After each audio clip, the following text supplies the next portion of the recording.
So here you are watching a video about how to make better videos. Turns out that it's not that tricky. We spoke to a whole bunch of experts and found out that the secret is to focus.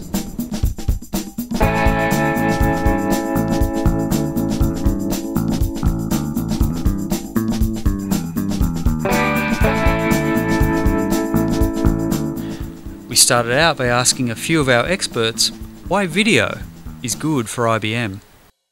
You should be thinking about video whenever you're trying to communicate, which is everything we do in marketing and communications, right?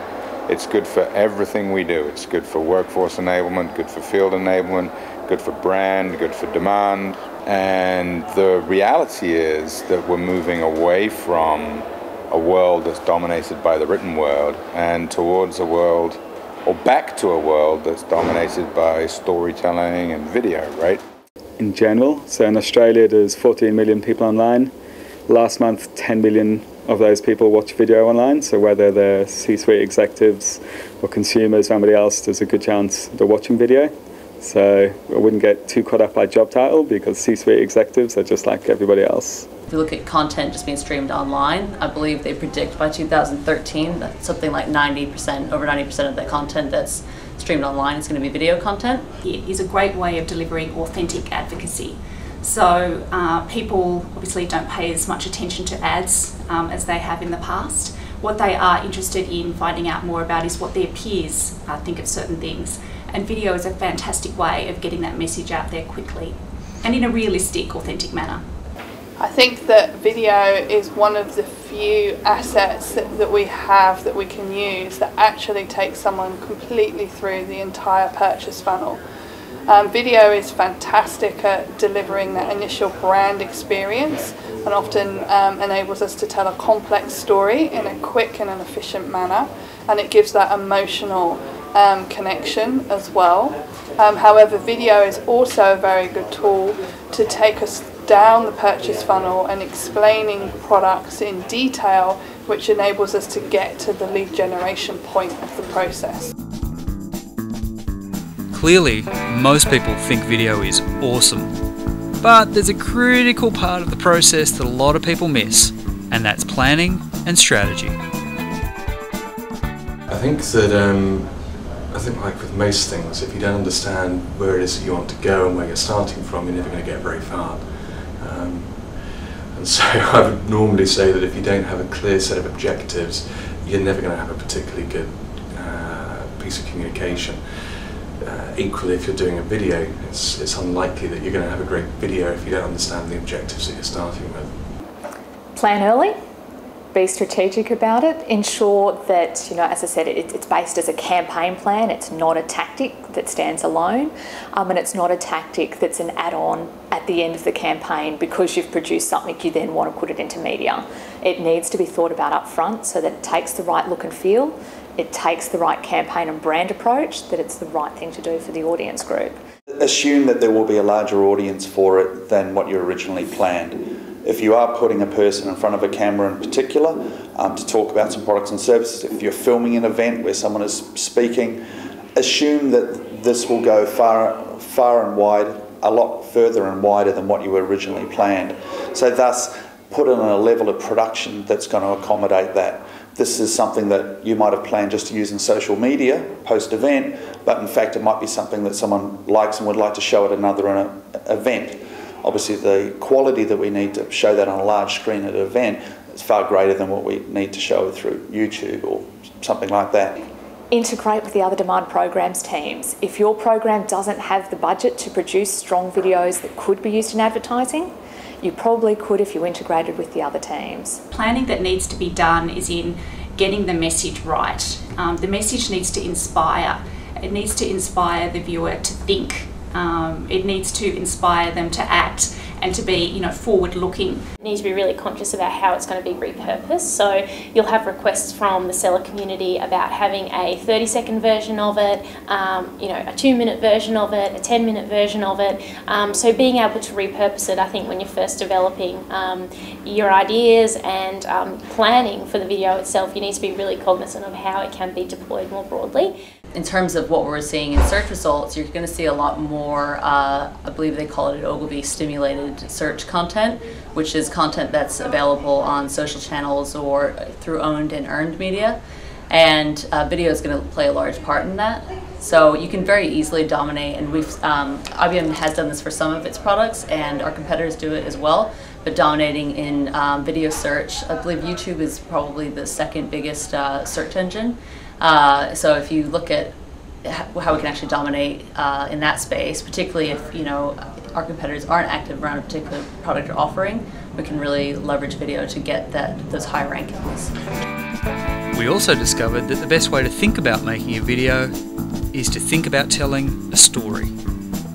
It's a natural storytelling way of doing something. It's a natural way of getting across your message in a compelling way to people. Again, as interesting as writing something is, it's never as interesting or as compelling or as engaging as actually watching somebody tell something to you, describing what they want to do or what they want to say or what they've done. I think that it also helps to make it more humanised. It brings a person to the picture, and having that individual explain the story and take you through that journey really helps to explain all the different elements to even a very complex situation. One of the biggest things that we need to consider, and this is true across IBM, is just the language and what we use in communicating with our audience. So starting with really understanding what our audience is saying about our products and how they're looking for them, and reflecting that in our content, because I think we tend to speak very much from the inside out. So talking about IBM solutions is using a lot of IBM speak, and something I am guilty of the longer I work on the account. So by then doing keyword research, customer intent modeling, and really understanding what our audience is talking about, we can feed that into our communication. So that should form the basis of all the content development. But it is also something that informs the tagging of the content. So when we send it out there, people are actually able to find it. Absolutely, the IBMer is at the centre of a number of our initiatives. So why wouldn't we put them in the middle of our videos as well? The IBMer is often the expert, and that's why we're being brought into a number of really complex situations with our clients, is because they want to hear from us, and there's that knowledge transfer. So it makes sense to incorporate the IBMer as part of that. One of the best ways of thinking about planning for video is to think about what you want to have happen at the exact moment your piece of video content finishes. What's the call to action? What's the logical next step for the audience that's consuming your video content? Work backwards from that outcome, and you'll find your storytelling works in a much more logical and cohesive manner. And John Awada put it really, really well a few weeks ago. He said there are videos for distribution for clients, and there are videos for sharing. And I think the video forum that we're all struggling with is that videos for sharing. They have to be authentic. They don't have to be perfect. I would say that scripts, aren't necessary. It's all about the credibility of the speaker at the end of the day. One of the biggest impacts that the rise of video has had on us as marketers and advertisers is a shift in thinking away from traditional communications and towards publishing and broadcasting models. So I asked Ben Edwards what 15 years in the publishing and broadcasting world had taught him about communications. The first thing you've got to understand is I could be saying anything. Coming out of my mouth here, I could be saying anything I like, right? What you're focused on is me. My body language, what I'm doing with my hands. You're looking at my eyes, right? And you're looking at my countenance, and you're trying to figure out, do I trust this guy? Do I have a connection with this guy, right? That is effective human-to-human communication, right? The words, they're just 30% of it. I think we definitely need to look at a broadcast model for digital. I think, you need to think through the sound bites. You need to know what it is that the audience is looking for. You need to understand how to pique their interest. So all of that really needs some careful consideration, as opposed to just getting your, marketing message through. You need to think through how you can have an immediacy of impact. So that broadcast hat is the one that you need to be wearing when you're doing digital work. Don't overproduce it. Don't introduce gimmicks or, flashy graphics when you don't need to, right? Go back to that human-to-human communication. What the audience will be looking for when they're watching that video is they want to see that expert, right? And they want to see them engaged in conversation and expressing their expertise about a topic, right? It's pretty simple. It's like line them up nicely on the camera, not too far away, you know, so people can see their face, and get an interesting set of questions for them, right? Which will mean doing some research on the topic and finding something else about the topic. You can ask them about it, ask them the questions, and get them engaged in conversation around that topic. Out of that will come some great video. You don't need the budget of Spielberg, for example, to make great video content. Even your average smartphone has got a more than acceptable video camera in it, but there's a few tips and a few basic rules that you should follow if you want to get watchable quality out of your production.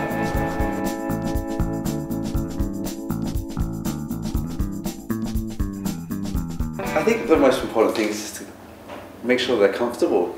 Ask them a lot of questions, find out a bit about them. When you get to know the person on a bit more of a personal level at first, they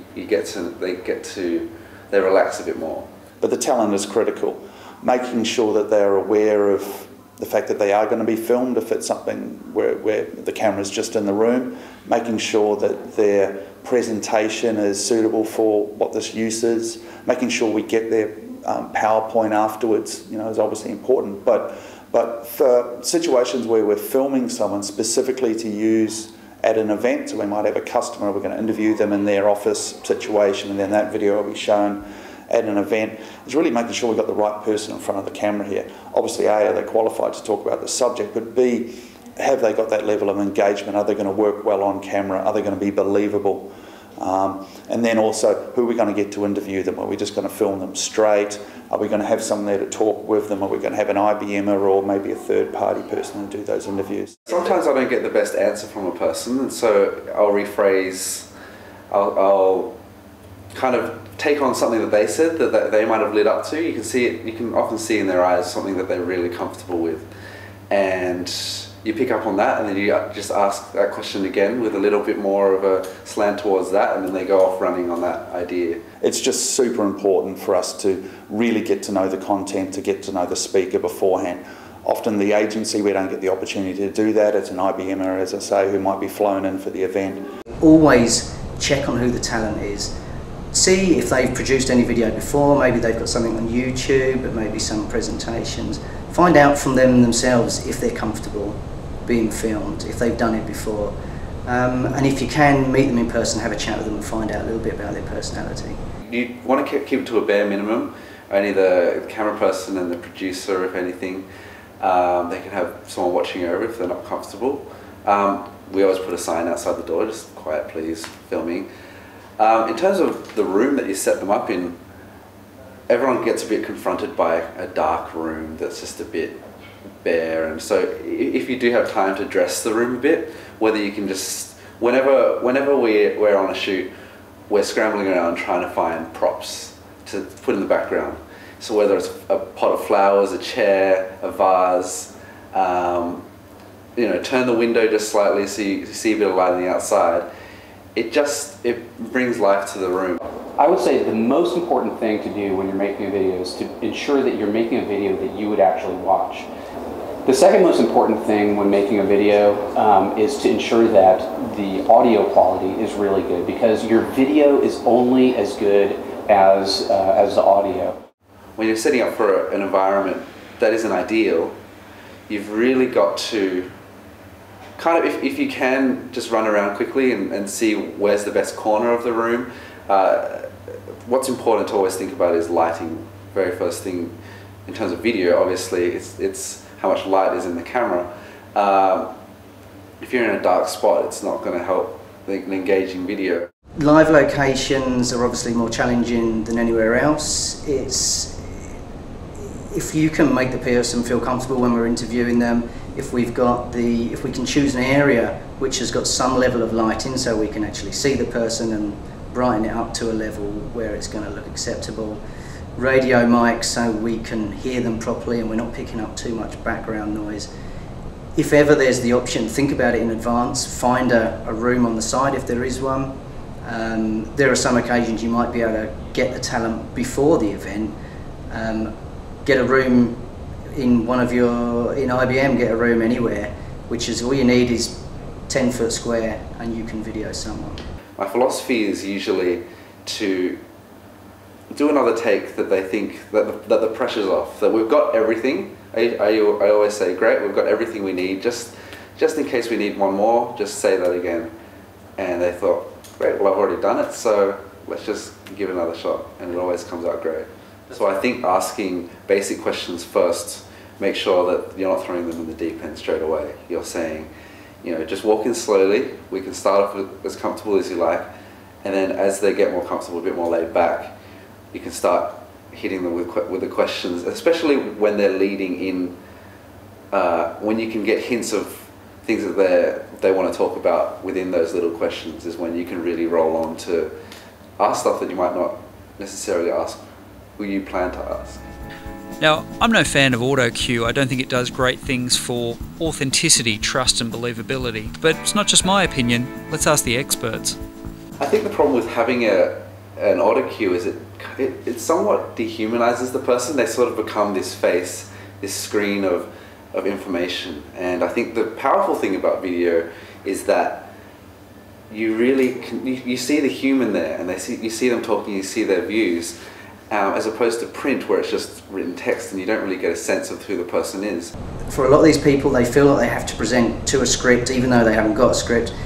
Let them ad lib and let us do the work afterwards. Let us do some editing, edit out some of the things that we don't want to hear, but get the real good sound bites from them. And once they relax, a lot of the times they're fine. You've got to be careful about the length, right? Yep. So... I'm sorry, that's all we have time for. We're done. Yeah. Really great thing about video is the production requirements, particularly of web video, mean that you can spend most of what is a relatively modest budget on extraneous travel to completely irrelevant overseas locations. And that about wraps it up for part 1 of Focus, the guide to making killer videos. Stay tuned for part 2. We'll take you through some of the popular formats and how they work in paid, owned and earned. See you there.